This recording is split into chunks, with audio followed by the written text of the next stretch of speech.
Ladies and gentlemen, the American jury and Bulldog Nation, yesterday I did a video about Chris Wiest, Judge Summe, and Jeff Mando, and I had to do a volume 2, and I got to include the Courier Journal in it.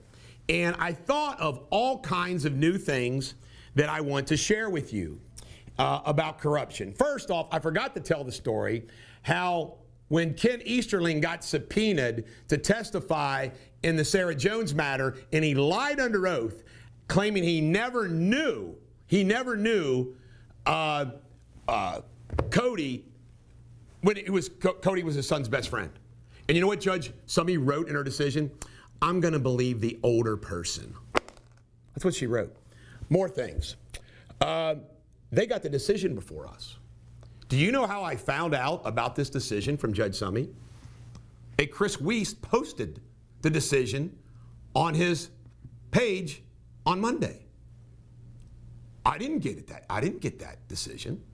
I didn't get that decision until I saw that, and then we got it the next day. Now, you can check the public record, but I wasn't sitting around checking every day for a decision. Who told Chris Wiest the decision had came out? How did Chris Wiest get the decision before me? That's new information.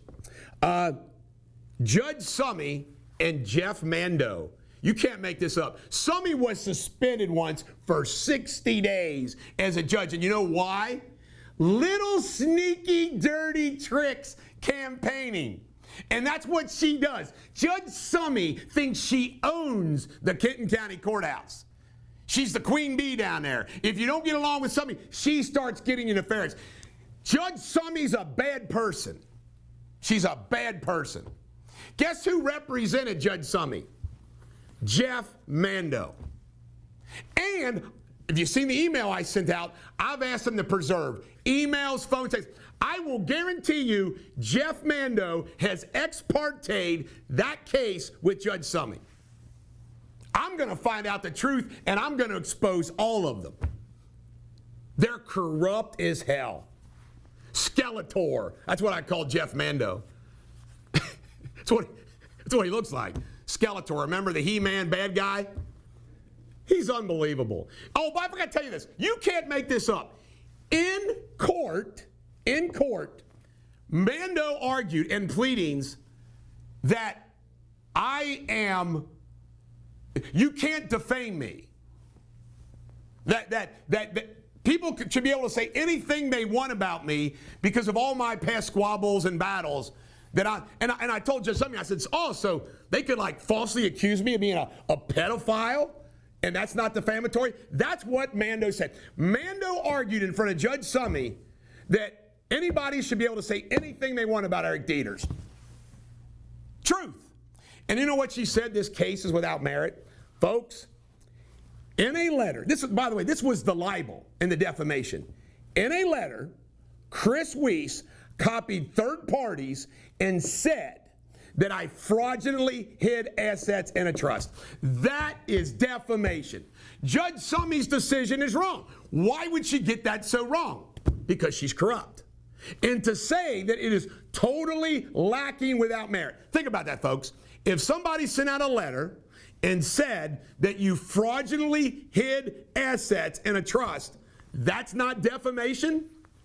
Judge Summe is a dingbat. She is a judge totally lacking in merit. By the way, you want to keep watching because this show is going to get even better. I went out, Courier Journal, when they do these hit pieces on me, they bring up every little thing. They don't bring up all of Chris Wiest's criminal problems. They just bring up all this stuff, including this gun charge in Boone County. I want to thank Bob Neese, Boone County attorney, and his staff. I want to thank Boone County Diversion, and I want to thank Jeff Smith, the Boone County District Judge.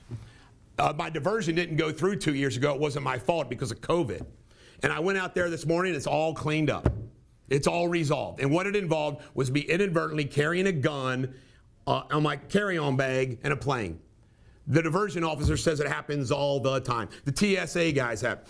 And Jeff Smith, being Linda Talley Smith's husband, you know, he'd have a lot of reason to be a jerk to me. He was nice as can be. By the way, there are good people in the court system.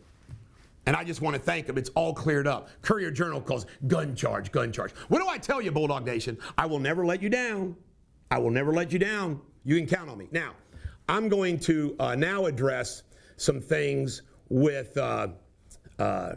Chris Wiest, which are also serious. And he's going to hear about it right now for the first time. Chris Wiest and I were once professionally okay. And we talked all the time.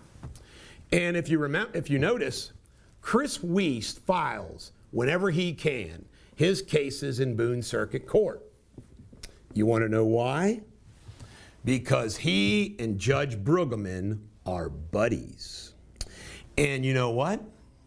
Chris Wiest admitted to me, I can't believe I forgot this, that he has ex parte communications with Judge Brueggemann.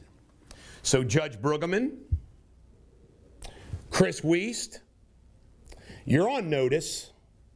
You better save all of your communications to each other, calendars, texts, phone calls, emails, you name it, because I'm filing a complaint against you both, and I'm going to have this investigated on what you have done in these past cases. If you notice, Wiest, when he files in Boone County, on that level, he never loses, does he? And then when it goes up the chain, he loses. Chris Wiest is a crook lawyer. Judge Brueggemann and Chris Wiest have shenanigans. This is the Bulldog. Every dog has their day. Today's mine.